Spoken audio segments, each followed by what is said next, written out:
Aku dulu mengira kemandirian emosional berarti tidak membutuhkan siapapun. Menjadi kuat, menjadi tegar, menjadi seseorang yang tak mudah terluka.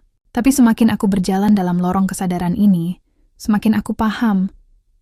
Kemandirian emosional bukan tentang menutup hati, yana tentang berhenti menggantungkan kebahagiaan pada tangan orang lain.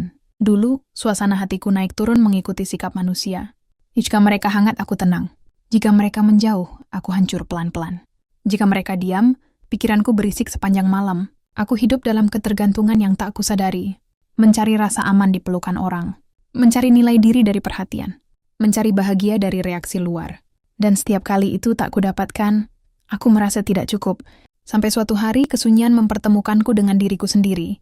Tidak ada pesan yang datang. Tidak ada bahu untuk bersandar. Tidak ada suara yang menenangkan. Hanya aku dan perasaanku yang selama ini kuhindari. Disitulah aku mulai belajar sesuatu yang tak pernah diajarkan siapapun, bahwa emosi bukan musuh.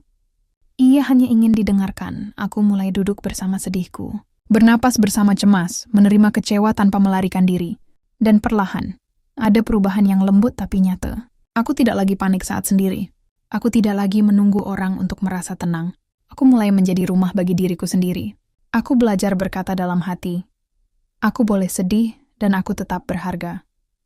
Aku boleh sendiri, dan aku tetap utuh. Aku boleh tidak dipahami, dan aku tetap cukup. Disitulah kemandirian emosional tumbuh. Bukan saat aku kuat, tapi saat aku hadir. Aku masih mencintai orang-orang. Masih membutuhkan hubungan, masih menikmati kebersamaan.